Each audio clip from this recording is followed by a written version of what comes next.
सीमा ने पूरी रैकी के साथ, पूरी प्लानिंग के साथ हिंदुस्तान में एंट्री की है। पहले नेपाल गई, नेपाल से 7 दिन का वीज़ा लेकर वहाँ से हिंदुस्तान में एंट्री की गैर कानूनी तरीके से, और फिर वहाँ पे पूरी रैकी की, पूरी तमाम तर जांच की और इन्वेस्टिगेशन की, और वो तरीक़ाकार देखा कि पाकिस्तान में से हिंदुस्तान कैसे जाया जाता है, और इनलीगल तरीके से नेपाल होते हुए, नेपाल से बस कहाँ से मिलती है दिल्ली की, और फिर वहाँ से रास्ता कौन कौन सा जाता है, कितना किराया लगता है, ये तमाम तर चीज़ें मोमिन मलिक जी ने वाज़ेह तौर पर खुलकर बता दी हैं। और साथ ही साथ मोमिन जी ने बढ़िया खुलासा भी किया है। जिस तरह इसके एक बॉयफ्रेंड ने, करीबी बॉयफ्रेंड में, कोई भी बॉयफ्रेंड हो, हस्बैंड हो, अपनी वाइफ, अपनी गर्लफ्रेंड के बारे में इस तरह की बातें नहीं करता जिस तरह ज़फ़र ने बात की है। और उसमें कोई सच्चाई हो सकती है, जो ज़फ़र ने बातें बताई हैं, जो चीज़ें दिखाई हैं, जो चीज़ों का खुलासा किया है, उसमें कुछ ना कुछ सच्चाई होगी। अब हिंदुस्तान का जो मीडिया है, मेन स्ट्रीम मीडिया, वो बिल्कुल डड्डू की तरह, मेंढक की तरह, बरसाती मेंढक की तरह फुदक फुदक कर बाहर आ रहा है कि शायद सीमा को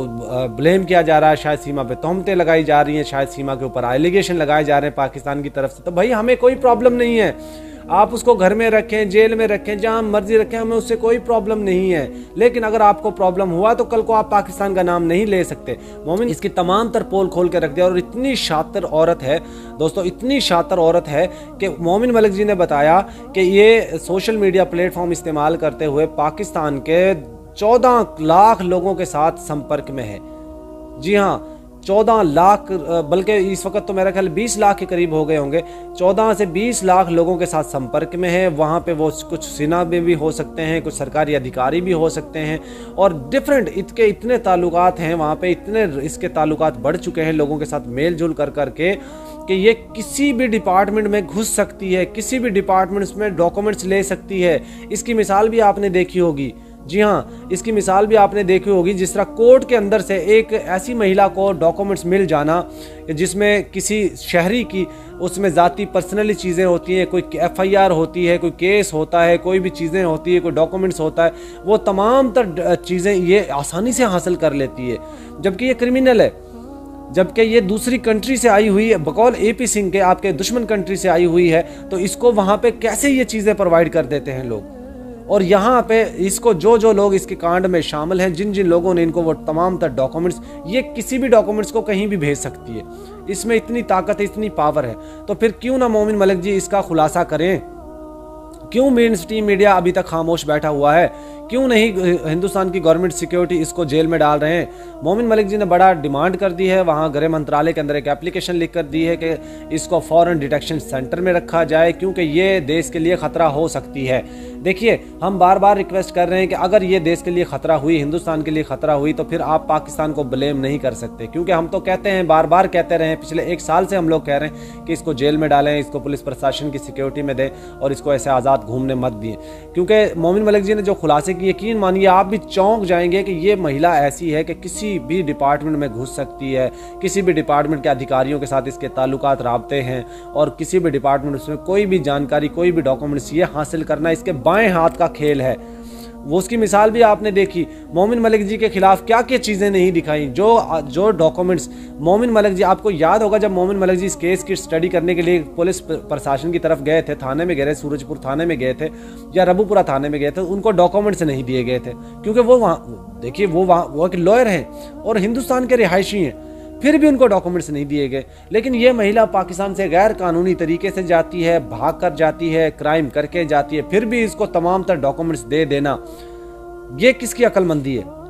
मैं कहता हूँ इसकी पूरी जांच होनी चाहिए। इसके जिस शख्स ने भी इसकी जो इसकी डॉक्यूमेंट्स, देखिए फेक ID कार्ड इसने बनवा लिया, वहाँ पे एंट्री इसने कर ली हिंदुस्तान के अंदर 2 दफ़ा। जाहिर है जब पहली दफ़ा 7 दिन के लिए नेपाल गई थी ये, उस वक्त भी ये गई होगी, इसकी क्या गारंटी है कि उस वक्त नहीं गई होगी? उस वक्त ये तमाम तर चीज़ें देख कर आई होगी कि किस तरह से मैंने जाना है, कौन कौन से तरीके अपनाने हैं, कैसे कैसे करेंसी चेंज करवानी है, कहाँ से मोबाइल सिम लेनी है, वो तमाम तर चीज़ें ये पहले ही देख कर आई है। और दूसरी दफ़ा जब ये गई है तो फिर इसने प्लान तो पूरा ही तैयार था इसका, और वो वहाँ पे चली गई।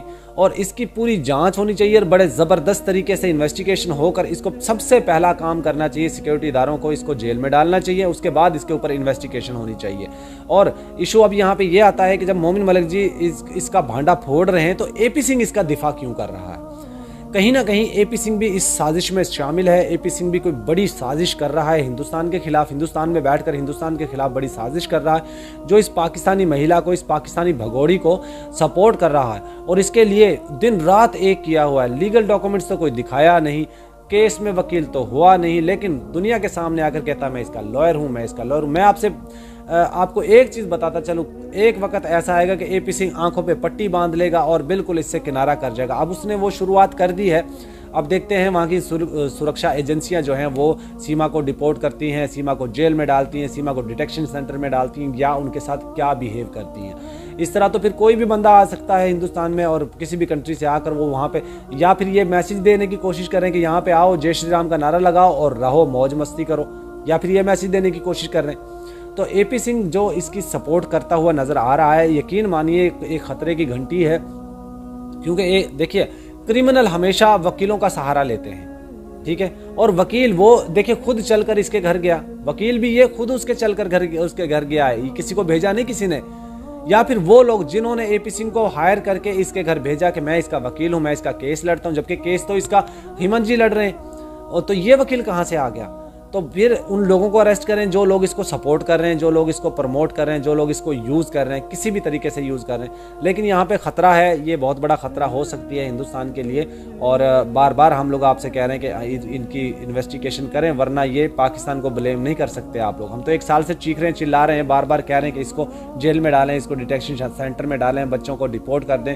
बच्चे छोटे हैं, माइनर्स हैं, अगर वो गलती से किसी के साथ आ गए हैं तो उनमें बच्चों का कोई कसूर नहीं है, इसलिए हम बार बार रिक्वेस्ट कर रहे हैं।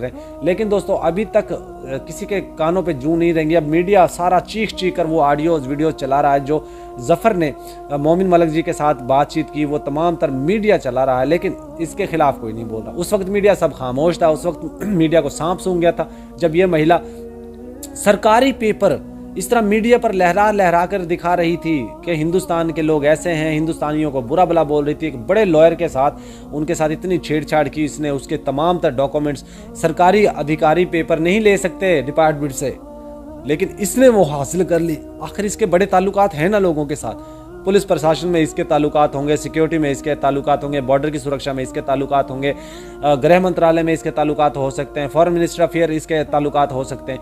आखिर इसके पीछे क्या बड़ा राज है जो खुल नहीं पा रहा है, और क्यों एपी सिंह अभी भी केस को उलझाने की कोशिश कर रहा है, अभी भी केस को डिले करने की कोशिश कर रहा है। अभी कल एपी सिंह ने ये बोल दिया ANI जांच कर ले, ATS जांच कर ले। सीमा ने बोला था कि मेरे मोबाइल तमाम जांच एजेंसियों के पास हैं और मेरी जितनी भी जीमेल IDs हैं वो लॉगिन है उनके पास, मैंने किसी से बात नहीं की। हाँ, तो वो ठीक कह रही है, उसने उनसे बात नहीं की, लेकिन सैचन के मोबाइल के अंदर उसने वो तमाम तर चीज़ें दोबारा से शुरू कर दी हैं, फेक ID बनाकर, और अब वो ID भी डिलीट हो जाएंगी। देख लीजिएगा, वो IDs भी डिलीट हो जाएंगी और उनका डाटा भी रिकवर करना फिर मुश्किल हो जाएगा। तो यहाँ से सबसे पहले पुलिस प्रशासन को चाहिए सैचन का जितने भी मोबाइल इनके पास हैं वो सब तहवील में लिए जाएँ और उनसे उनकी इन्वेस्टिगेशन की जाए, उनके अंदर जितने भी मैसेंजर हैं, यूट्यूब, फेसबुक, उन सब की जांच की जाए। और ये अभी VPN भी ढूंढ रही थी टिकटॉक डाउनलोड करने के लिए, तो टिकटॉक पे बात किया करेगी।